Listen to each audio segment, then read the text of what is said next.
Welcome to Halcyon City, a burgeoning and bright megalopolis filled to the brim with heroes and villains alike. This place has been known to many heroes alike, from the Gold Generation, the first of their kind, littered with problems. The Silver Generation, trying to make up for that, but ending up not exactly making the mark as they'd want to. And finally, the Bronze Generation, who just want to guide their next generation of heroes in the right direction.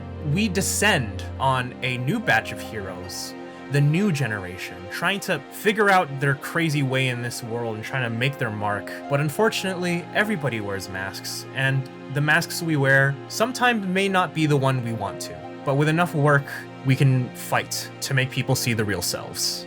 We descend on a building, shining and bright. It took over 100 days to construct. Lots of people are using it, it's full of infrastructure, and then it's no more because a T-Rex has destroyed it.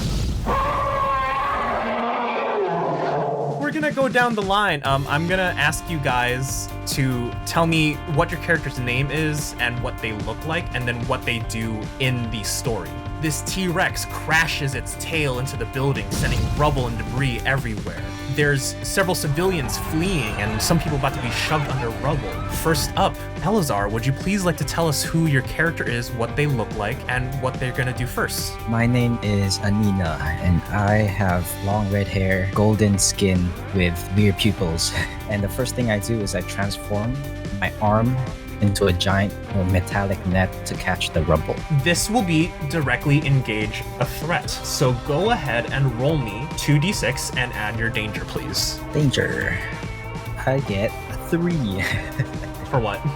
For altogether. Oh, altogether it's a 3. Oh no. Yep. Anina, you stretch out your giant metallic net arm and you shoot it out, but it doesn't quite make lodging in the area around it. So a bunch of rubble falls down, causing a lot of damage. You just were not able to pick it up. How does Anina feel about that? I feel guilty because I made the holes too big on the net. You make a bunch of nets and then all the rubble like falls through the hole of each of them.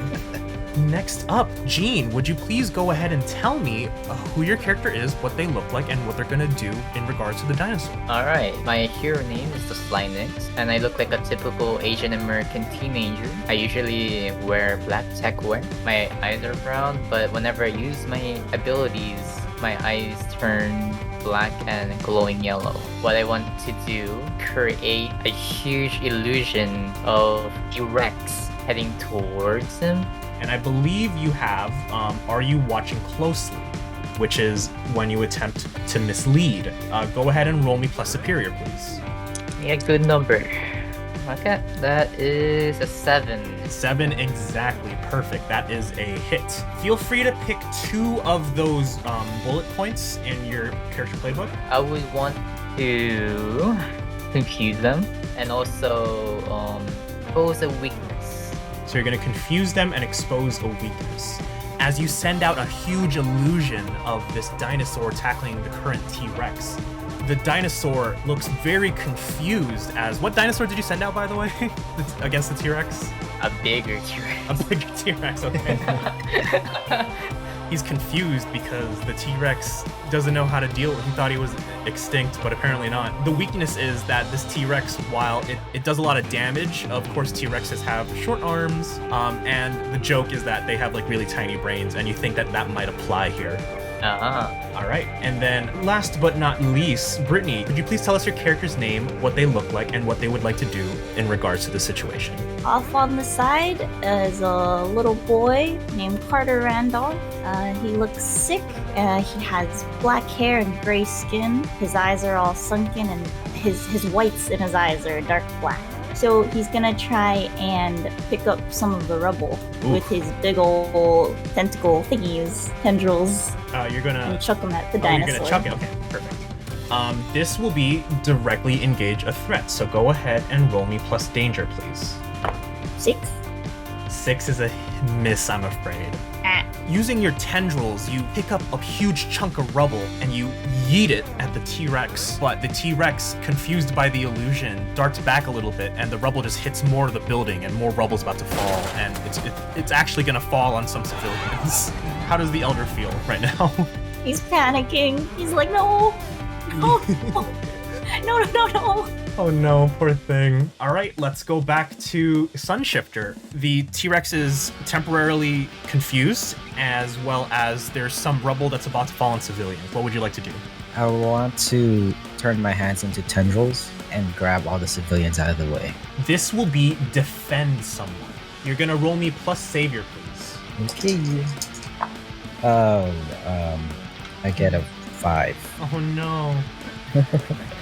That's a miss. Unfortunately, you're really thrown off. You're off your game right now a little bit, Sunshifter. Your transformation things are a little not as precise as you like. For example, the nets, the holes were too big. I guess for the tendril one, you made your tendrils a little too thin to catch any real debris, and some debris falls on some civilians. Oh no.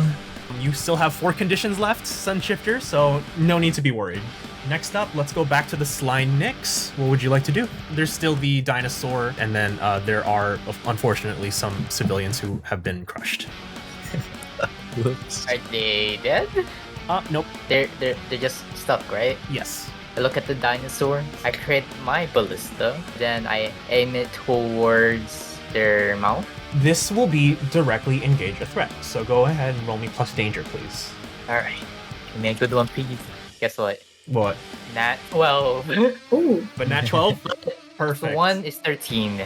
The Slynix, you summon up a force ballista with your psychic powers. You unleash a barrage of bullets upon the T-Rex, and it stumbles backwards. It's stunned a little bit. So you get to pick 2 of these. Create an opportunity for my allies. Okay, that would be the stumbling back. I want to take something from them. The T-Rex stumbles back. In fact, you get knocked to your feet a little bit by the stumbling as well, since it creates a little tremors on the ground. It is currently on its butt, and it's vulnerable right now, and you get to take something from them. What exactly would you like to take? This doesn't have to be a physical object. This could be, like, take ground on them, take the moral high ground. I don't know how you're gonna use that against a T-Rex, but yeah. What would you like to take? I think I would take a moral high ground. You're gonna Just look at him.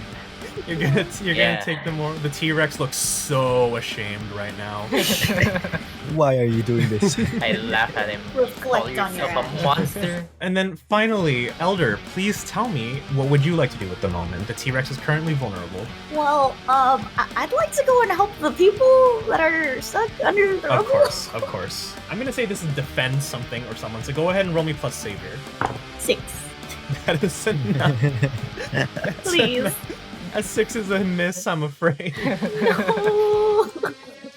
You overdo it. Your tendrils come out. You're trying to like lift stuff up, but it's like a seesaw scenario where you lift one side of the rubble up and it just pushes down on another No, civilian. I'm so sorry. Oh my god. I'll get you out of there eventually. Please hold on. You overcompensate and you do it again on the other side, but then you just hit the other person you did in the first place. Oh, I'm gonna go ahead and say that you have to mark a condition for that. That feels appropriate. I am very guilty right now. Okay, I would say guilty then. Go ahead and mark guilty.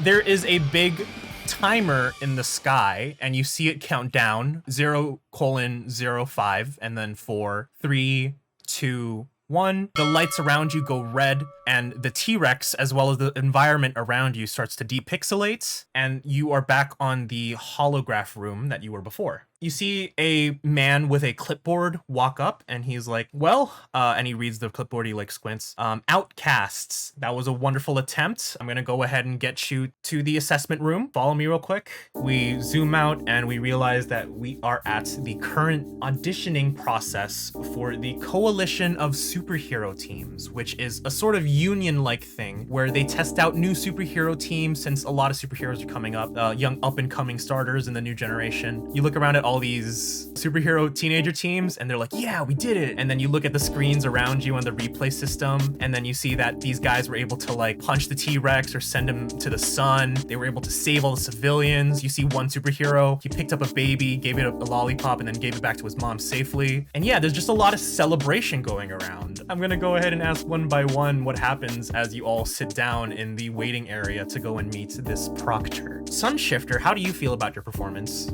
I feel terrible. I let my team down. What condition do you have marked right now, Sunshifter? Guilty. In order to clear that, you would have to do something to sacrifice your guilt. Is there anything that Anina would like to do in this moment? I'm sorry, guys. I think I'll pay for dinner tonight. And then you remember in your wallet that you barely have any earth money. Oh no. I'll make food. How did the Slynix feel about his performance? Oh yeah, I feel so good. Did you see that, Anina? Did you see it? Me punching down that T-Rex. Oh my god. Yeah, I love the T-Rex part.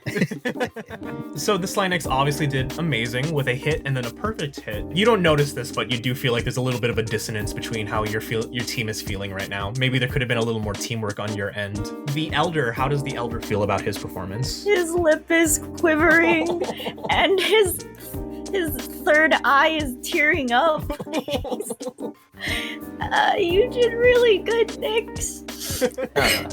Well, better than like next time, bro. And then I turn him into his regular form, like his human form. Yes, you proposed this, that you use your illusion powers to help disguise the Elder whenever you're in public in order to diminish the horrifying nature of his appearance. Although I think I can describe in this moment that you disguising the Elder comes off less as I'm helping you out and more like, let's just put that shame away real quick.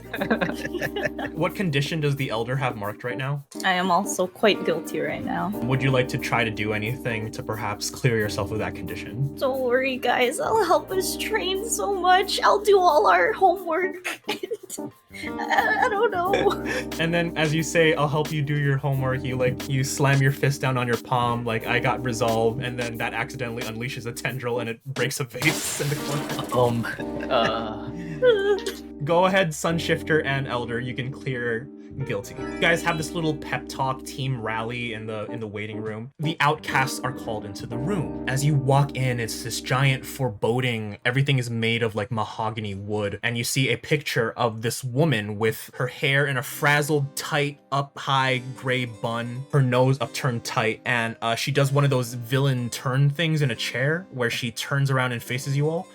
Hello. My name is Mrs. Pillsbury, and then she brings up a clipboard, and you must be the Outcasts. I am here to assess you to see if you are all willing and capable of joining Cost. And you all have your own reasons for joining Cost. That'll really help out. But it's mostly just like benefits that you guys need. But for now, yes, Sunshifter. Yes. You did remarkable on the physical exam, the holograph test. Your performance was rather aghast. I will say that for your written exam, you got a lot of questions about Earth humans and their societal expectations incorrect. There were a lot of things you marked wrong. What? There were a lot of things you marked wrong. For example, what is this you wrote about how to comfort a crying child on Earth? What did you write? You take them out to the mountains. That is completely unacceptable. That is, you don't exactly have a strong grasp on Earth culture yet, which is why I'm afraid that you received beef. But that's what I see in the cartoons. Well, that is not how heroes should conduct themselves. I think in the example child that we gave you, you quite literally took her to the mountains. Oh. So should I take them to the beach? No, you... Moving on, Mr. the Elder. That's me. While I do appreciate your efforts, Yep. I'm afraid that your holograph test was quite bad. A multitude of holographic citizens were under duress from your attempts. I also got from the focus group test that quite a lot of them were taken aback by your... And then she does that thing with her glasses where she lowers it and then puts it back on. Superhero appearance. I'm afraid that you too, as well, with the little girl test, she was found crying. And I'm afraid that's why we give you a failure on this test. And then finally, Mr. Sly Nix, as it were. Mhm. You did amazing on the holograph test. You were able to take out the dinosaur in time. I'm afraid that your failures come up as a blatant disrespect for the rules. For the written test, you used your illusion powers to create certain messages on the back of the test in big graffiti writing. Due to the nature of your disregard for the rules, I'm afraid you're just simply not cut out for superheroing, and that is why you get your failure. I'm very sorry to do this to a bunch of young hopeful heroes, but if you can't get past you're lost. if you can't get past me, then what makes you think you'll ever get past Chancellor Edwina's support? That is all for today, Outcasts. I will see you next year. Goodbye. And then she slams the door in your face. And that's a little bit of a sad blow for you guys. Joining Cost would have helped a lot. All of you have your own individual struggles. And looking at the time, you realize that you all have to go home. Sunshifter, how is Sunshifter feeling about being rejected in Cost? I'm so depressed that I turn into one of those earth frogs and just hop. Elder, how are you feeling about being rejected from Cost? I have never been so disappointed in myself. Finally, Sly Nix, how do you feel about being rejected from Cost? Well, I look at the door, and while I walk out, I give them the bird, and I pick a can. There's just a can on the floor from nowhere. Can I hop on top of his head as a frog? Let's go eat. Yeah, you guys all eat dinner, and then you all head home to your various places. Sunshifter, what is Sunshifter's housing situation like? Random furniture that I was coerced into buying by the infomercials on TV. And then a bunch of like random food everywhere. Anina, you get a call on your alien cell phone. Ring, ring, ring, ring. Oh, who is this? You pick it up, and it's your father, Lord Luxino from Celine. And he says, Anina, you get your orange butt back here right this instant. No. Never. And I just like hung up. It's like, nope. As you hang up, you look around the apartment, and you feel a sense of isolation a little bit. Like you came to Earth expecting to hang out with all these wonderful humans. You have two other humans right now on your team that really accept you for who you are, but at the moment it's a little lonely. And you hear meow, and then you see a little orange tabby cat in the window looking in at you. Can I just extend my arm and then grab it and hug it? You send both your arms out, and you grab the little orange tabby cat in a hug. And as you pull it close, he starts licking your face. Yeah, and then I just fall on the ground. You fall on the ground holding your cat, your emotional support cat. Would you like to name it? Her name is Cat. Of course, as expected from a Solina. And we're gonna go ahead and we're gonna cut over to the Sly Nix. What does the Sly Nix's housing situation look like? Oh, he lives with his dad, basically, and the place is filled with like beer cans and stuff because of the dad, And he stays in his room filled with like bands or like superheroes. You're looking at these posters, and you see one of the god who gave you your powers in the first place, or gave in quotation marks. And as you're watching the TV, something interesting pops up. You see da da da doom doom dum dum. Hello, my name is Melissa Wayward, and welcome to Halcyon City News. I'm here with Robert Holland. Mr. Holland, it has been the 1-year anniversary since the vicious mistake that happened at your tower. Would you like to talk about that? And then Robert Holland, who's this guy in a huge, he's like Tony Stark essentially. He's in a huge fancy suit. He's got this handkerchief. And he says, well, yes, Melissa. A year ago, 3 young hopeful heroes were unable to abide by the superhero rules of minimal collateral damage, and thus my precious Holland Tower was destroyed. They are, of course, trying their best, but I highly doubt it. One of their heroes in particular with a really big disregard for the rules, and who I believe, in fact, started a lot of the destruction, the so-called Sly Nix, is the one I am to blame the most of all for this. And Melissa Wayward, who's this brunette journalist, she says, wow, do you have anything else to add, Mr. Holland? And Mr. Holland says, nope, I just blame those 3 heroes specifically, and I bought this news segment just to call them out for it. A rich fucker.